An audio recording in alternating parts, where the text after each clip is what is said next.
Student, कैसे हो आप सभी। इस लेक्चर में हम बात करने जा रहे हैं एडेप्टेशन इन एनिमल्स। एडेप्टेशन एनिमल के अंदर कैसे होता है और स्ट्रेसफुल कंडीशन में कोई भी एनिमल अपने आप को कैसे एडेप्ट कर पाता है। ठीक है, आज हम उसी के बारे में डिस्कस करेंगे, लेकिन इससे पहले मैं आपको बता दूं कि इम्पोर्टेंट इन्फॉर्मेशन ऑफ नीट 2020। जैसा कि नीट 2020 जो एग्ज़ाम है वो 26 जुलाई को होने जा रहा है। ठीक है, आप सभी को पता है, अपडेट मिल चुकी होगी आपको। तो मैं एक इन्फॉर्मेशन देना चाहता हूँ आपको नीट 2020 एग्ज़ाम से रिलेटेड, जो कि बहुत ज़रूरी है आपके लिए। एक्चुअल में होता क्या है कि आपके पास कई बार कॉल्स आती है या फिर मैसेज आता है कि जिन्होंने एप्लीकेशन फॉर्म फिल किया हुआ है 2020 एग्ज़ाम के लिए, कि वो उस एप्लीकेशन फॉर्म के अंदर जो डिटेल्स हैं वो उसको मांगते हैं। तो मैं आपसे रिक्वेस्ट करूंगा कि अगर ऐसी कॉल आपके पास आती है या फिर कोई मैसेज आता है कि जो कि आपके एप्लीकेशन फॉर्म्स की डिटेल मांगते हैं, तो ऐसी कॉल्स को रिस्पॉन्स ना करें, ना मैसेज का रिस्पॉन्स करें, क्योंकि वो कॉल्स और मैसेज फेक होते हैं। वो आपके डाटा को हैक करने के लिए कॉल्स की जा रही है। तो इस चक्कर में आप ना पड़े तो बहुत सारी प्रॉब्लम आगे हो सकती है। और अगर आपको कोई भी इन्फॉर्मेशन अगर नीट 2020 से लेनी है तो उसकी वेबसाइट पे आप जा सकते हो, जो मेन वेबसाइट होती है सीबीएसई नीट की। उस पे आप जाके कोई भी अगर इन्फॉर्मेशन है, पब्लिक नोटिस है, तो वहाँ पे जाके चेक कर सकते हो। अदरवाइज इसके अलावा अगर कोई भी कॉल आती है या फिर मैसेज आता है तो उसका रिस्पॉन्स ना करें। ठीक है, ये आपके लिए बहुत अच्छा रहेगा अगर आप ऐसा नहीं करते हैं तो। ठीक है, अब कोई भी इन्फॉर्मेशन है तो आप नीट वेबसाइट पे जाइए, वहाँ से चेक कीजिए क्या अपडेट है, 26 जुलाई को क्या एग्ज़ाम होगा या नहीं होगा। आपके पास वो इन्फॉर्मेशन वहाँ से मिल जाएगी। ठीक ठीक है ना। तो अब हम बात करते हैं अपने टॉपिक की, that is adaptation in animals. अगर आपने लास्ट लेक्चर नहीं देखा है तो आप वहाँ से लास्ट लेक्चर से देख के चेक कर सकते हो कि एडेप्टेशन एक्चुअल में होता क्या है और एक्लिमाइजेशन एक्चुअल में होता क्या है और उन दोनों के बीच में डिफरेंस क्या है। ठीक है ना, यही बात करने जा रहे हैं हम इस लेक्चर के अंदर। ठीक है, अपने आप को एनिमल जो है एडेप्ट कैसे कर पाते हैं। तो फर्स्ट ऑफ ऑल हम डिस्कस करेंगे किसके बारे में, एडेप्टेशन टू थर्मल स्ट्रेस। जो एडेप्टेशन है एनिमल्स का वो थर्मल स्ट्रेस मतलब टेम्परेचर जो ऊपर नीचे हो जाता है ना, कई बार टेम्परेचर ऊपर ज़्यादा हो जाता है, लो हो जाता है, तो उस कंडीशन में वो अपने आप को कैसे एडेप्ट कर पाएंगे। क्योंकि टेम्परेचर अगर ज़्यादा हो जाएगा या फिर कम हो जाएगा तो हमारे मेटाबॉलिक एक्टिविटीज़ के लिए प्रॉब्लम्स हो सकती है। ठीक है, हमारी मेटाबॉलिक एक्टिविटी अच्छे से नहीं हो पाएंगे, क्योंकि टेम्परेचर जो है हमारी मेटाबॉलिक एक्टिविटीज़ को इन्फ्लुएंस करता है, वो बहुत ही ज़रूरी है। ठीक है, तो उससे पहले हम डिस्कस करते हैं कि एक्चुअल में what is thermal adaptation. Thermal adaptation होता क्या है। देखो, when there is a adaptation of temperature, that means now you doesn't feel cold or hot। जब कोई भी एनिमल अपने आप को टेम्परेचर से एडप्ट कर लेता है, टेम्परेचर को एडोप्ट कर लेता है, तो वो क्या करता है, उसको ना तो कोई कोल्ड ज़्यादा महसूस होती है और ना ही कोई हॉट, ना ज़्यादा सर्दी ना ज़्यादा गर्मी। वो क्या फील करते हैं, यू ओनली फील न्यूट्रल। जब ये कंडीशन कब आती है, जब वो अपने आप को एडप्ट कर लेते हैं उस कंडीशन के अकॉर्डिंग। मान के चलो किसी जगह पे टेम्परेचर बहुत ज़्यादा है जिससे कि उसके सर्वाइवल में प्रॉब्लम हो रही है, सर्वाइवल में प्रॉब्लम हो रही है और वो सर्वाइव नहीं कर पा रहा है, एग्जिस्ट नहीं कर पा रहा है उस जगह पे, अपनी हैबिटेट पे, और वो चेंज भी नहीं कर सकता अपनी हैबिटेट।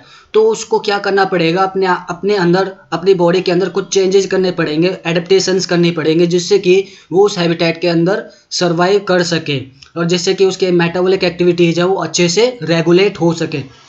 तो इस वजह से क्या है, वो अपने आप को एडेप्ट कर लेते हैं टेम्परेचर से, और जैसे ही वो एडप्ट हो जाते हैं तो उन्हें ना ज़्यादा सर्दी का पता चलता है और ना ज़्यादा गर्मी का पता चलता है, वो अपने आप को न्यूट्रल फील करते हैं। This ability of the body to adjust to temperature is called thermal adaptation. इसी क्षमता को जो हमारी बॉडी क्या कर लेती है, टेम्परेचर को एडजस्ट कर लेती है अपने अंदर कुछ चेंजेस लाके, जिससे कि उस कंडीशन में भी वो सर्वाइव कर सके, एडजस्ट कर सके, अच्छे से रह सके। ठीक है ना, अच्छे से अपनी लाइफ साइकिल को रेगुलेट कर सके। उस कंडीशन को हम बोलते हैं थर्मल एडेप्टेशन। कि उसने टेम्परेचर से अपने आप को एडप्ट कर लिया है, अपने अंदर बॉडी के अंदर जो टेम्परेचर है उसको एडजस्ट कर लिया है और वो एडप्ट हो चुका है उस कंडीशन से, उस कंडीशन के लिए, ठीक है ना। जो थर्मल एडेप्टेशन की जो थर्मल स्ट्रेसफुल कंडीशन थी, अब उसको कोई प्रॉब्लम नहीं है वहाँ पे सर्वाइव करने में, तो उसी को हम क्या बोलते हैं, थर्मल एडेप्टेशन बोलते हैं। याद रखना, थर्मल एडेप्टेशन किसको बोलते हैं, when there is a adaptation of temperature, that means now you doesn't feel cold और hot, you only feel neutral. This ability of the body to adjust to temperature is called thermal adaptation. ठीक है, अब हम कुछ basic points के बारे में discuss कर लेते हैं जो थर्मल स्ट्रेसफुल कंडीशन से रिलेटेड है, थर्मल एडेप्टेशन से रिलेटेड है, जिनको जानना हमारे लिए बहुत ज़रूरी है।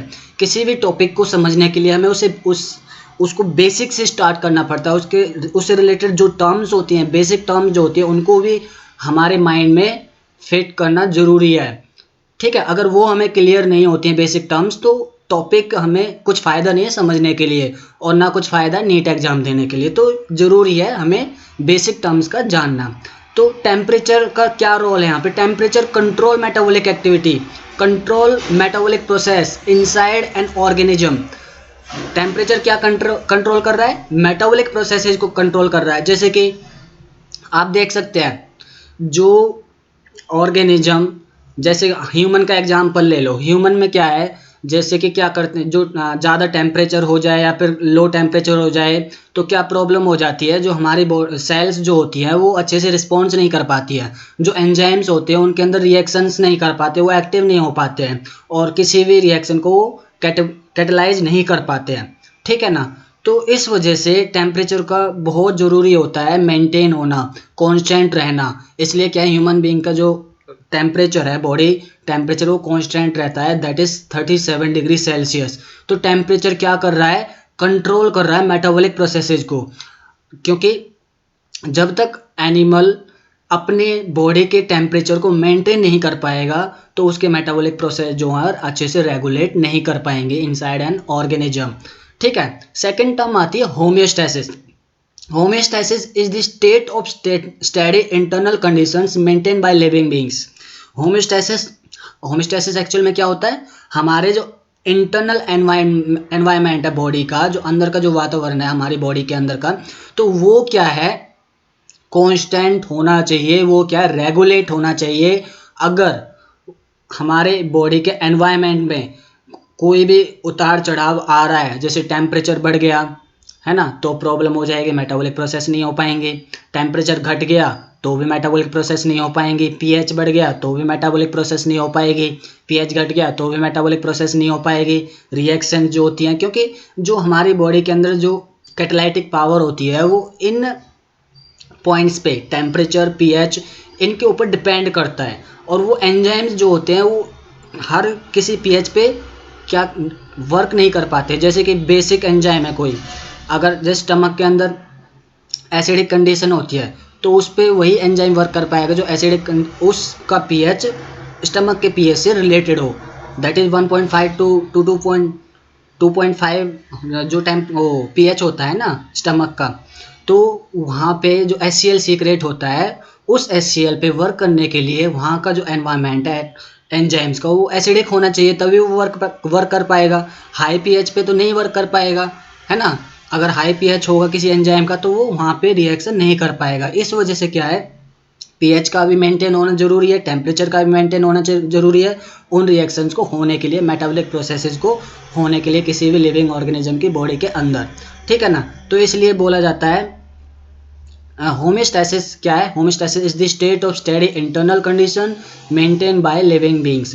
स्टेट ऑफ स्टेडी, स्टेडी मतलब कांस्टेंट, जो कांस्टेंट इंटरनल कंडीशन जो है वो लिविंग ऑर्गेनिज्म के द्वारा, लिविंग बीइंग्स के द्वारा जो मेंटेन की जा रही है उसको हम होमियोस्टैसिस बोलते हैं। और ये भी बहुत ही ज़रूरी है किसी भी एडेप्टेशन को एडप्ट करने के लिए, एनिमल्स के लिए स्ट्रेसफुल कंडीशन में, ठीक है ना। जैसे कि बर्ड्स है, बर्ड्स का जो बॉडी का जो अंदर का जो टेम्परेचर है या फिर इंटरनल एनवायरनमेंट है वो कांस्टेंट रहता है। जैसे लॉयन है, लॉयन एक मैमल है, ठीक है ना, तो इसका भी जो इंटरनल एनवायरनमेंट है वो कांस्टेंट रहता है। तो टेम्परेचर और होमियोस्टैसिस का मेंटेन होना हमारी बॉडी के अंदर बहुत ही ज़रूरी है किसी भी पर्टिकुलर स्ट्रेसफुल कंडीशन में एडप्ट करने के लिए, ठीक है। तो नेक्स्ट हम बात करते हैं all animals are broadly classified into two categories. दो कैटेगरी में इनको क्लासीफाई किया गया है सभी एनिमल्स को। कौन कौन सी category? Based on the process by which they maintain their body temperature, जिससे कि वो क्या करते हैं, अपनी बॉडी टेम्परेचर को मेंटेन करते हैं, रेगुलेट करते हैं अपनी बॉडी की मेटाबॉलिक रिएक्शंस को चलाने के लिए। ठीक है ना। अब वो क्या है? वार्म ब्लडेड एनिमल, जिसे हम होम्योथर्मिक भी बोल लेते हैं, और cold blooded animal that is also called poikilothermic. तो वार्म ब्लडेड की बात करें हम, तो ये कौन से एनिमल होते हैं जिनके बॉडी का टेम्परेचर जो है कांस्टेंट होता है, जिनके बॉडी के अंदर का जो एनवायरनमेंट है वो कांस्टेंट रहता है। होम्यो का मतलब क्या होता है? सेम, और थर्मिक का मतलब हीट है, जो टेम्परेचर से रिलेटेड है। तो सेम हीट होना बॉडी के अंदर, तो उसको हम बोलते हैं होम्योथर्मिक। और पोइक्लो का मतलब क्या होता है? यहाँ पे पोइक्लो का मतलब होता है वेरियस, और थर्मिक का मतलब होता है हीट, मतलब जहाँ पे वेरियस हीट हो, मतलब डिफरेंट, जैसे ऊपर नीचे हो रही हो, टेम्परेचर वहाँ का क्या कर रहा है? वेरी कर रहा है। अब ये जो ऑर्गेनिज्म है वार्म ब्लडेड एनिमल, ये क्या है? जो एक्सटर्नल जो एनवायरनमेंट होता है, एक्सटर्नल जो टेम्परेचर होता है, उसके ऊपर डिपेंड नहीं करते। और कोल्ड ब्लडेड एनिमल उसी के अकॉर्डिंग चलते हैं, एक्सटर्नल टेम्परेचर के अकॉर्डिंग चलते हैं। एक्सटर्नल एनवायरनमेंट जो होता है, क्लाइमेट होता है, उसके अकॉर्डिंग चलते हैं। जो एक्सटर्नल एनवायरनमेंट का टेम्परेचर होगा वही कोल्ड ब्लडेड एनिमल का भी टेम्परेचर होगा। ठीक है ना। और वार्म ब्लडेड एनिमल के एग्जाम्पल क्या है? बर्ड्स, ठीक है, और मैमल्स। और कोल्ड ब्लडेड एनिमल्स के रेप्टाइल्स, फिशेज एंड एम्फीबियंस। ठीक है, ये कोल्ड ब्लडेड एनिमल्स के अंदर आते हैं, और वार्म ब्लडेड एनिमल में बर्ड्स और मैमल्स आ जाते हैं। तो समझ में आया ना आपको? जो एडेप्टेशन जो होता है, या टेम्परेचर के आधार पे हम जो थर्मल स्ट्रेसफुल कंडीशन जो हम पढ़ रहे हैं, उसके बेस पे एनिमल्स को दो पार्ट्स में डिवाइड किया गया है, that is warm blooded animal और होम्योथर्मिक। और दूसरा कौन सा है? कोल्ड ब्लडेड एनिमल और पोइक्लोथर्मिक एनिमल। तो ये वो एनिमल हैं जो अपने बॉडी टेम्परेचर को एक्सटर्नल एनवायरनमेंट के हिसाब से क्या कर रहे हैं? कांस्टेंट कर रहे हैं और उसके साथ चल रहे हैं। वार्म ब्लडेड एनिमल में इनका होम्योस्टैसिस और टेम्परेचर मेंटेन रहता है, कांस्टेंट रहता है, और इनका वेरी करता रहता है एक्सटर्नल एनवायरनमेंट के साथ में। तो याद रखना। ठीक है, अब हम देखते हैं, हमने होम्योथर्मिक हमने पढ़ लिया, जिनको हम वार्म ब्लडेड एनिमल भी बोल रहे हैं, और पोइक्लोथर्मिक भी हमने पढ़ लिया, जिन्हें हम कोल्ड ब्लडेड एनिमल भी बोल रहे हैं। अब हम पढ़ते हैं एंडोथर्म और एक्टोथर्म। ये टर्म हम क्यों पढ़ रहे हैं? क्योंकि अगर हमें थर्मल स्ट्रेसफुल जो कंडीशन है, एनिमल की जो एडेप्टेशन है, उसको अगर हमें अच्छे से समझना है, तो इनको भी समझना बहुत ही ज़रूरी हो जाता है हमारे लिए, इसलिए हम इन टर्म्स को पढ़ रहे हैं। ठीक है ना। देखो, एंडोथर्म का मतलब क्या होता है? एंडो मतलब इनसाइड, और थर्म का मतलब हीट, टेम्परेचर। जो अंदर जो टेम्परेचर है ना, एंडोथर्म्स एनिमल्स के अंदर वो क्या करते हैं? Animal produce sufficient metabolic heat to maintain high body temperature. देखो, एक और बात मैं यहाँ पे इम्पोर्टेंट बात आपको बता देता हूँ कि जो 100% एनर्जी में से 90% जो एनर्जी है वो हमारी बॉडी के मेटाबॉलिक प्रोसेस को मेंटेन करने में चली जाती है, होम्योस्टैसिस को मेंटेन करने में चली जाती है, टेम्परेचर को कांस्टेंट रखने में चली जाती है। तो एंडोथर्म वो एनिमल होते हैं जिनके अंदर, बॉडी के अंदर का जो टेम्परेचर है वो कांस्टेंट रहता है, जिनके बॉडी के अंदर का जो होम्योस्टैसिस है, जो एनवायरनमेंट है, वो कांस्टेंट रहता है। और 90% जो इनके अंदर एनर्जी है वो क्या? इस मेटाबॉलिक प्रोसेस को, मेटाबॉलिक जो हीट होती है उसको मेंटेन करने में चली जाती है। याद रखना, किन एनिमल्स के अंदर? एंडोथर्मिक एनिमल्स के अंदर। ठीक है। और ये जो एंडोथर्म है ना, इनको बाहर से हीट लेने की जरूरत नहीं है, खुद हीट प्रोड्यूस करते हैं, पहली बात। ठीक है। और जो एक्टोथर्म है, ये खुद हीट प्रोड्यूस नहीं करते, ये बाहर से ऑब्टेन करते हैं हीट को। Animal which obtain much of their heat from environment, environment से लेते हैं, क्योंकि डिपेंड किसके ऊपर कर रहे हैं? एनवायरनमेंट के ऊपर डिपेंड करते हैं। जो एक्सटर्नल जो एनवायरनमेंट है, क्लाइमेट है, उसके ऊपर डिपेंड करते हैं। जो वहाँ का टेम्परेचर होगा वही इनकी बॉडी का टेम्परेचर होगा, जो बाहर का जो क्लाइमेट होगा वही इनकी बॉडी का क्लाइमेट। मतलब ये क्या कर रहे हैं? बाहर के जो एक्सटर्नल एनवायरनमेंट में जो भी क्लाइमेट है वो उसके अकॉर्डिंग चल रहे हैं।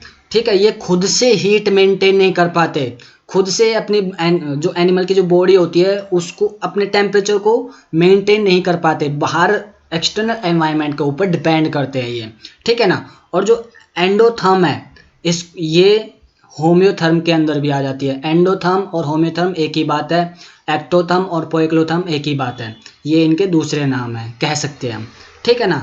ये कुछ टर्म्स थी एनिमल एडेप्टेशन की।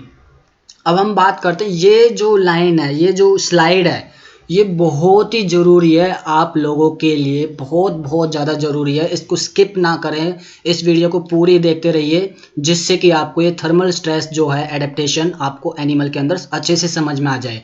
और ये स्लाइड तो आपके लिए बहुत ही ज़्यादा इंपॉर्टेंट है बर्जमैन रूल्स को समझने के लिए और एलेंस रूल को समझने के लिए। और बर्जमैन और एलेंस रूल जो हैं वो एग्जाम में काफ़ी बार पूछे जाते हैं। Please don't skip this slide and watch complete this video. तो यही रिक्वेस्ट करूंगा मैं आपसे। अब हम बात करते हैं influence of temperature is size dependent. Size किसका? एनिमल का साइज, कि बड़े एनिमल्स के अंदर क्या होता है और छोटे एनिमल्स के अंदर क्या होता है, ठीक है। तो हम वही बात करेंगे। देखो पहली बात हम करते हैं स्मॉल एनिमल्स की, जो छोटे छोटे साइज में ज़्यादा बड़े नहीं होते हैं, छोटे एनिमल्स होते हैं। देखो इनका जो सरफेस एरिया है, स्मॉल एनिमल्स हैं, सरफेस एरिया क्या होगा इनका? मोर होगा, मोर सरफेस एरिया, मतलब लार्ज सरफेस एरिया होगा इनका, इन एनिमल्स का। एनिमल का साइज छोटा है, बॉडी साइज छोटा है, तो सरफेस एरिया तो ज़्यादा होगा ही। आपने केमिस्ट्री के अंदर अच्छे से डिस्कस कर लिया होगा ये, है ना, कि छोटे जिस बॉडी का साइज छोटा हो उसका सरफेस एरिया ज़्यादा होता है।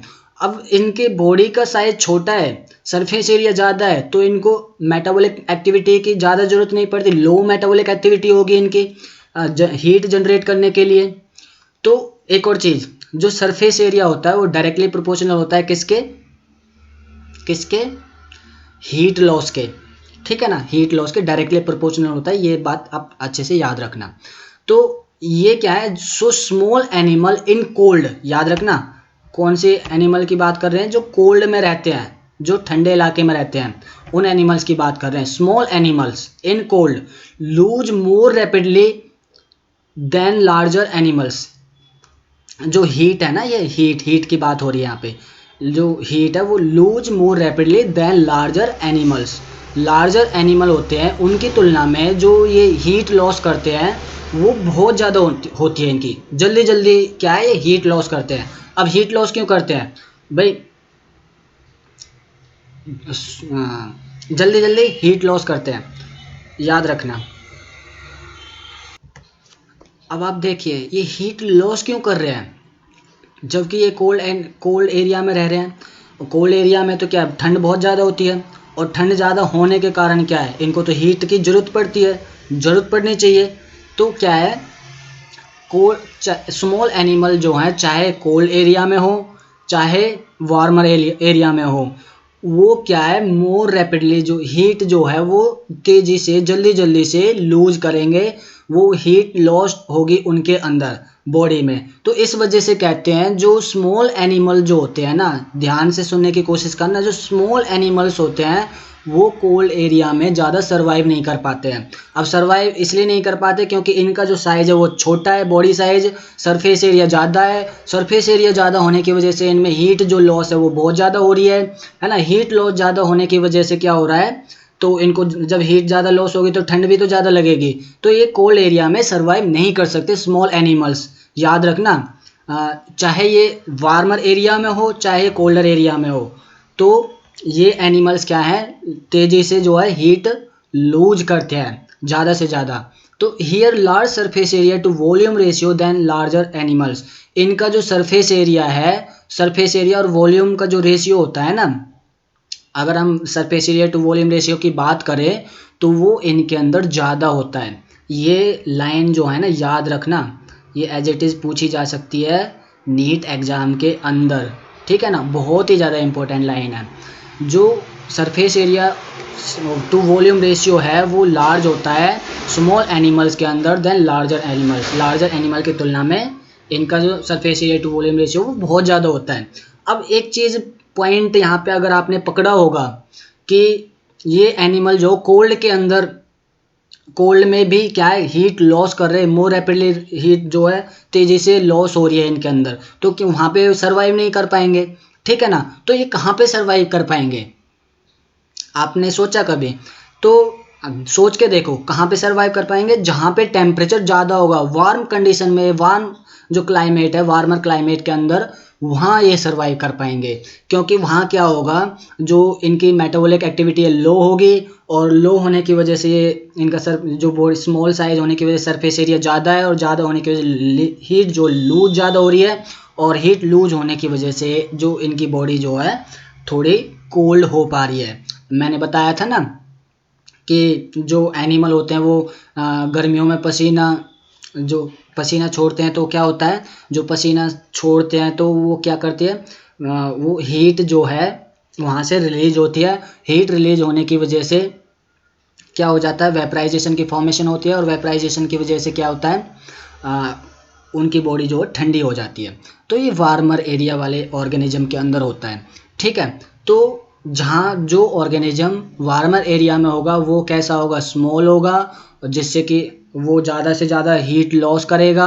हीट लॉस करने की वजह से उनकी बॉडी जो कूल हो पाएगी वेपराइजेशन प्रोसेस की वजह से।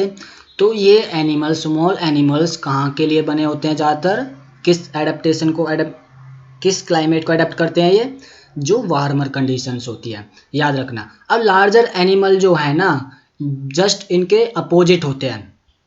लार्ज एनिमल है, बॉडी साइज ज़्यादा है, तो सरफेस एरिया कैसा होगा, स्मॉल होगा।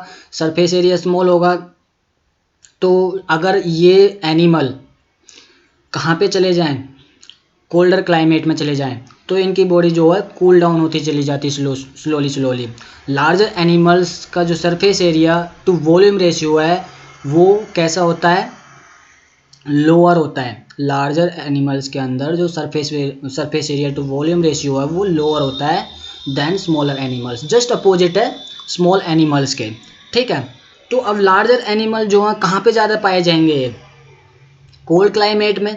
कोल्ड क्लाइमेट में क्यों पाए जाएंगे, क्योंकि इनका बॉडी साइज ज़्यादा है, सरफेस एरिया कम है, हीट लॉस कम होगी। हीट लॉस कम होगी तो इनके अंदर हीट मेंटेन रहेगी, हीट मेंटेन रहेगी तो इनकी बॉडी मेटाबॉलिक एक्टिविटी ज़्यादा होंगी। मेटाबॉलिक एक्टिविटी ज़्यादा होंगी तो क्या है, गर्मी इनके अंदर रहेगी, और तो गर्मी रहेगी तो ये ठंडे इलाके में आराम से रह सकते हैं। फॉर एग्जाम्पल पोलर बियर का साइज जो है वो बहुत ज़्यादा होता है, जो ठंडे इलाके में रहता है, पोलर रीजन्स के अंदर जो सर्वाइव करता है, एग्जिस्ट करता है, ठीक है ना। तो यही था टेम्परेचर का इन्फ्लुएंस होना साइज के हिसाब से, साइज के ऊपर डिपेंड करके, ठीक है। अब हम बात करते हैं, ये पॉइंट और देख लेते हैं एक बार हम, क्या लिखा हुआ है। Surface area to volume ratio is vital in so many biological process. Surface area to volume ratio जो है ना वो बहुत ही ज़रूरी है बायोलॉजिकल प्रोसेस को करने के लिए, मेटाबॉलिक एक्टिविटीज़ को करने के लिए। क्योंकि देखो सरफेस एरिया और वॉल्यूम का जो है आपस में कनेक्शन है ना। कनेक्शन किस वजह से है, क्योंकि इनकी जो मेटाबॉलिक रेट है सरफेस एरिया पे डिपेंड करती है, वॉल्यूम के ऊपर डिपेंड करती है, लो होनी है कि हाई होनी है। अगर हम बात करें when we are talking about cells, याद रखना, when we are talking about cells, important point is that the surface area to the volume ratio gets smaller as the cells get larger. अगर cell large होगी तो उनका surface area to volume ratio क्या हो जाएगा, कम हो जाएगा, small हो जाएगा। याद रखना surface area to volume ratio small हो जाएगा, किस में, लार्जर सेल्स में, ठीक है ना। और स्मॉल सेल्स में क्या होगा, surface area to volume ratio large हो जाएगा। वही बात है जो हमने पहले बात की थी पिछली स्लाइड में, लास्ट स्लाइड में हमने जो डिस्कस किया था वही है। For example if you were living in desert area, desert area में क्या होता है, टेम्परेचर ज़्यादा होता है, you would will have a large surface area to volume ratio. अब डेजर्ट एरिया में लार्ज सरफेस एरिया कब होगा, जब बॉडी का साइज छोटा होगा, बॉडी का साइज स्मॉल होगा, तो ही लार्ज सरफेस एरिया होगा, तो ही वॉल्यूम उसका कम होगा, है ना। सरफेस एरिया जो ज़्यादा होगा वॉल्यूम कम होगा, याद रखना सरफेस एरिया टू वॉल्यूम जो रेशियो वो ज़्यादा होगा। क्योंकि देखो सरफेस एरिया आता है नोमिनेटर में और वॉल्यूम आता है डिनोमिनेटर में। अगर वॉल्यूम कम होगा तभी तो सरफेस एरिया ज़्यादा होगा। अगर ये इसकी वैल्यू ज़्यादा हो जाएगी, वॉल्यूम की वैल्यू ज़्यादा हो जाएगी, तो ये सरफेस एरिया कम हो जाएगा, है ना। तो ये क्या है, इन्वर्सली प्रोपोर्शनल चलते हैं एक दूसरे के। तो जो एनिमल्स डेजर्ट एरिया में रहते हैं, अगर हम डेजर्ट एरिया में रहें तो क्या होगा, हमारे हमारे बॉडी का साइज जो है, सरफेस एरिया जो है ज़्यादा होना चाहिए to volume ratio. This would help you loss heat faster. अगर सरफेस एरिया ज़्यादा होगा तो वो क्या हमारी कैसे मदद करेगा, तेज़ी से जल्दी जल्दी से हीट लॉस होगी, ठीक है ना। क्योंकि अगर हमारे बॉडी का टेम्परेचर ज़्यादा होगा और बाहर का टेम्परेचर भी ज़्यादा होगा तो हम सर्वाइव नहीं कर पाएंगे, एग्जिस्ट नहीं कर पाएंगे, मेटाबॉलिक एक्टिविटीज होगी ही नहीं। अब इसके अल्टरनेट में क्या है, ये तो थी डेजर्ट एरिया के बारे में। अब हम बात करते हैं if you were living in the cold area. Cold area में वहाँ का टेम्परेचर बहुत कम होता है। You would want A small surface area. वहाँ का सरफेस एरिया कैसा होना चाहिए, कम होना चाहिए to volume ratio, so that heat loss could be prevented. Heat loss नहीं हो पाएगी, या फिर कह सकते हैं धीरे बहुत स्लो स्पीड से हीट लॉस होगी, है ना। सरफेस एरिया जिनका स्मॉल होता है वहाँ पे हीट लॉस नहीं होती है ज़्यादा जल्दी जल्दी से, और जो सरफेस एरिया ज़्यादा होता है जिन ऑर्गेनिज्म का, वहाँ पे मेटाबॉलिक एक्टिविटी होने की वजह से क्या है, ज़्यादा होने की वजह से हीट लॉस ज़्यादा होती है। और कोल्ड एनिमल्स के अंदर लो मेटाबॉलिक एक्टिविटी होने की वजह से हीट लॉस कम होती है, जिस वजह से वो अपने आप को ठंडे टेम्परेचर, जहाँ पे जो कोल्डर एरिया होते हैं, ठंडे इलाके होते हैं, वहाँ पे अपने आप को एडजस्ट कर पाते हैं, अपने आप को एडप्ट कर पाते हैं, ठीक है ना। तो इसी वजह से ये इसका नाम क्या था, मतलब क्या पढ़ रहे थे हम, एनिमल का एडेप्टेशन थर्मल स्ट्रेस से, टेम्परेचर से रिलेटेड जो है, याद रखना। टेम्परेचर से रिलेटेड या तो टेम्परेचर ज़्यादा होगा, हाई होगा, या फिर टेम्परेचर कम होगा। या एक तो हम बात करते हैं वार्मर एरिया की, एक हम बात करते हैं कोल्डर एरिया की। तो इस वजह से क्या है, जो स्मॉल एनिमल्स हैं वो कैसे एडजस्ट कर पाते हैं अपने टेम्परेचर को, लार्ज एनिमल्स हैं वो कैसे एडजस्ट कर पाते हैं, ठीक है। देखो ये मैंने आपको बेसिकली जो याद करने के लिए, रिमेम्बर करने के लिए कुछ पॉइंट्स यहाँ पे मेंशन कर दिए, ये समझ लिया हमने, ठीक है ना। वार्म एरिया के अंदर जो है एनिमल्स का साइज जो होगा वो स्मॉल होगा, है ना। सरफेस एरिया लार्ज होगा, साइज कम होने की वजह से लार्ज सरफेस एरिया होगा, surface area to volume ratio high होगा, और जो इनके अंदर हीट लॉस जो होगी वो ज़्यादा से ज़्यादा होगी, तेज़ होगी, ठीक है ना, जल्दी जल्दी होगी। कोल्डर एरिया में क्या है, कोल्डर एरिया में लार्ज एनिमल, यहाँ एनिमल आएगा सॉरी, है ना। सरफेस एरिया स्मॉल होगा, surface area to volume ratio low होगा, हीट लॉस जो होगी वो लो होगी, याद रखना। एग्जाम्पल है इसका पोलर बियर और इसका बर्ड, ठीक है। तो हम बात करते हैं एडेप्टेशन इन एंडोथर्म, जो कि बर्जमैन रूल की बात करेंगे, जो बर्जमैन ने क्या बताया एक्चुअल में, ठीक है। याद ध्यान से सुनना, हम समझ चुके हैं इसकी प्रोसेसेज, बस स्टेटमेंट देखनी है कि बर्जमैन ने क्या स्टेटमेंट दी थी और किस एनिमल के बारे में, एंडोथर्म के बारे में दी थी कि एक्टोथर्म के बारे में दी थी। पहली बात, ऊपर लिखा है एंडोथर्म, तो एंडोथर्म के बारे में ही, टर्म एनिमल्स के बारे में बर्जमैन ने बताया था। देखो, population and species of larger size, statement क्या है बर्जमैन रूल की, population and species of larger size, जिस स्पीसीज के बॉडी साइज ज़्यादा है, ठीक है ना, are found in colder environment. जो बड़े बड़े एनिमल्स हैं ना, that is for example polar bear, ये इसका साइज बड़ा है, तो वो किस एरिया में पाए जाते हैं, कोल्डर एरिया में पाए जाते हैं, कोल्डर एनवायरनमेंट में पाए जाते हैं। And species of smaller size are found in warmer region, warmer area. जो एनिमल का साइज ज़्यादा होता है, बड़ा होता है, वो एनिमल कहाँ पाए जाते हैं, कोल्डर एरिया में पाए जाते हैं। जिन एनिमल का साइज छोटा होता है वो एनिमल कहाँ पे पाए जाते हैं, वार्मर रीजन के अंदर पाए जाते हैं। यही बताया था बर्जमैन ने, याद रखना, यही एक स्टेटमेंट है इसकी, है ना। जो कोल्डर एरिया के अंदर जो एनिमल होंगे वो लार्ज होंगे, हैं, और जो वार्मर एरिया के अंदर जो एनिमल होंगे वो उनका साइज जो होगा स्मॉल होगा। बॉडी साइज का बताया था बर्जमैन ने, याद रखना, बॉडी साइज का। कई बार बॉडी मास के हिसाब से भी पूछ लिया जाता है, अगर बॉडी साइज की जगह पे बॉडी मास आ जाए ना तो बिल्कुल कंफ्यूज मत होना, एक ही बात है, ठीक है। The rule is named after 19th century German biologist Carl Bergmann. कहाँ के थे ये, जर्मन के रहने वाले थे, जर्मन बायोलॉजिस्ट थे, हैं, जिन्होंने ये जो पैटर्न है, ये जो रूल है, कब बताया था, 1847 में, याद रखना। क्योंकि कई बार क्या है, डेट भी मेंशन हो जाती है, ईयर भी मेंशन, मतलब नीट एग्जाम में पूछ ले जाते हैं ये, ठीक है ना, कब दिया था, हैं, किसने दिया था, ठीक है, और स्टेटमेंट क्या थी, पूछा जा चुका है, ये रिपीटेड क्वेश्चन है, मैं ये नहीं कह रहा आएगा, ठीक है, आ चुका है और दोबारा आ भी सकता है, ठीक है ना। तो अच्छे से याद रखें ये चीज़ें। ह्यूमन भी इसके अंदर, एंडोथर्म कौन कौन होते हैं, ह्यूमन होते हैं, बर्ड होते हैं, मतलब बर्ड और मैमल्स क्या है, एंडोथर्म्स हैं, यहाँ पे ह्यूमन भी मेंशन कर दिया है, ठीक है। ह्यूमन, बर्ड और पोलर बियर, इनका साइज कैसा है, क्लाइमेट के अकॉर्डिंग। अगर कोल्डर रीजन में रहते हैं तो साइज़ ज़्यादा होगा, वार्मर रीजन में रहते हैं तो साइज़ छोटा होगा, ठीक है। ओके, अब हम बात करते हैं एलेन्स रूल की। एलन रूल का पहला पॉइंट है, जो बर्जमैन ने रूल दिया था ना, वो उसी को उन्होंने एक्सटेंशन किया था बर्जमैन रूल्स को, ठीक है ना, थोड़ा सा आगे बढ़ा दिया। और उन्होंने क्या किया था, एंडोथर्म पे दिया था, एंडोथर्मिक एनिमल्स पे दिया था। इन्होंने भी एंडोथर्मिक एनिमल पे ही ये रूल दिया है, ठीक है। याद रखना, एक्टोथर्म पे बर्जमैन और एलन रूल ने नहीं दिया, एंडोथर्म पे। ये भी क्वेश्चन में मेंशन हो सकता है, ये इस पे भी क्वेश्चन पूछा जा सकता है।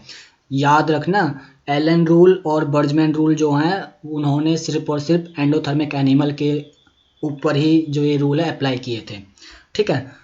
अब बात करते हैं third point, related to animal of colder and warmer climate. Bergmann ने भी यही बताया था, कोल्डर रीजन में और वार्मर रीजन में एनिमल्स कैसे होने चाहिए, ठीक है ना, कैसे होते हैं, और एलेंस ने भी यही बताया है। अब इन्होंने थोड़ा सा इसको आगे बढ़ा दिया, वो क्या बताया इन्होंने, endothermic animal tend to have shorter extremities. जो एलन रूल की स्टेटमेंट है, बर्जमैन की तो बॉडी साइज पे थी, लेकिन एलन रूल की एक्सट्रीमिटीज, एक्सटर्नल अपेंडेजेस, मतलब एक्सटर्नल ऑर्गन जो होते हैं, जैसे कि ईयर हो गए, है ना, टेल्स हो गई, तो ये जो एक्सटर्नल ऑर्गन्स है ना, इनका साइज इनके ऊपर बताया है। Endothermic animal tend to have shorter extremities, external appendages in colder region. Colder region में जो ये एक्सट्रीमिटीज है ना, वो छोटी छोटी होनी चाहिए, ठीक है। याद रखना, कोल्डर रीजन में, जहाँ ठंडे इलाके में जो एक्सट्रीमिटीज हैं वो शॉर्टर होनी चाहिए। And animals of warmer climate will have large external appendages. और जो एनिमल वार्मर रीजन में रहते हैं, वार्मर क्लाइमेट में रहते हैं, उनके जो एक्सटर्नल एक्सट्रीमिटीज हैं, अपेंडेजेज हैं, वो लार्ज होने चाहिए, ठीक है। ये कई बार स्टेटमेंट जो है दे दी जाती है और आपको सही गलत पे मतलब मिलान करना होता है कि एलेंस रूल ने क्या बताया था और बर्जमैन रूल ने क्या बताया था। वो आपको राइट क्लिक करके ये जो आंसर जो आपको मेंशन करना है अपने एग्जाम में, और अच्छे से ध्यान से देखना है, ध्यान से समझना है, क्वेश्चन को रीड करना है अच्छे से। और ऐसा भी नहीं है कि ज़्यादा टाइम लगा दो आप, बिल्कुल अगर आपने अच्छे से स्टडी की है, मतलब इसके बारे में एक्सप्लेनेशन ली है, अच्छे से थ्योरी पढ़ी है और इसके ऊपर प्रैक्टिस क्वेश्चन किए हैं, तो आप आराम से क्वेश्चंस को सॉल्व कर लोगे, ठीक है। तो इन्होंने क्या बताया, बर्जमैन रूल ने बॉडी साइज के ऊपर बताया था, एलेंस रूल ने एक्सट्रीमिटीज के ऊपर बताया था, ठीक है ना। आगे भी हम देखते हैं।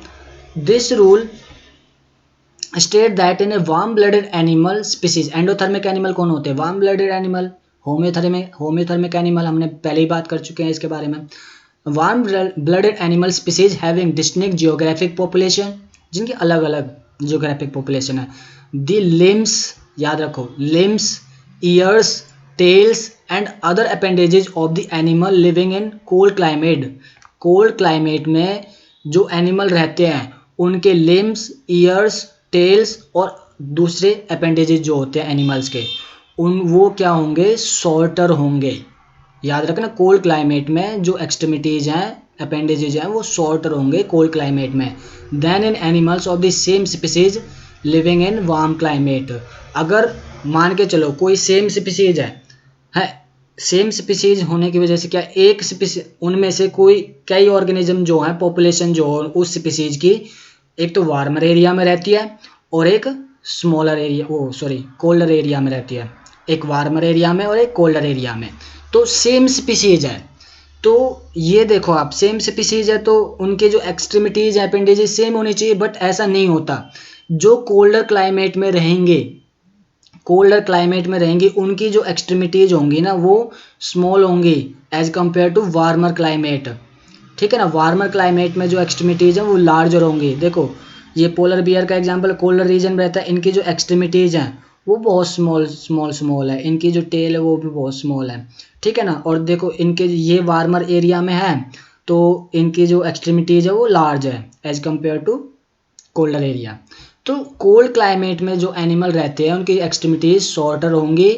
जो एनिमल सेम स्पीसीज के हैं वो वार्मर एरिया में रह रहे हैं। सेम स्पीसीज का एनिमल अगर वार्मर एरिया में है तो एक्सट्रीमिटीज कैसी होगी, वार्मर एरिया वाले की लार्ज होगी और कोल्डर वाले की स्मॉल होगी, ठीक है ना। ये आप अच्छे से याद रखें, ठीक है। आज इस लेक्चर में इतना ही था, और कुछ एडेप्टेशंस रह गई हैं इसमें, एनिमल एडेप्टेशंस वाटर से रिलेटेड, जो स्कार्सफुल कंडीशन जो होती है, और कुछ कैमोफ्लेज है ना, हिबरनेशन, एस्टिवेशन, ये कुछ पॉइंट्स रह गए हैं, इनको हम नेक्स्ट लेक्चर में डिस्कस करेंगे। अगर आपको ये लेक्चर अच्छा लगा है, समझ में आया है और अच्छे से क्लियर हो गया आपको, तो इस वीडियो को लाइक करना, शेयर करना, सब्सक्राइब करना ना भूलें, ठीक है ना। Okay, thank you.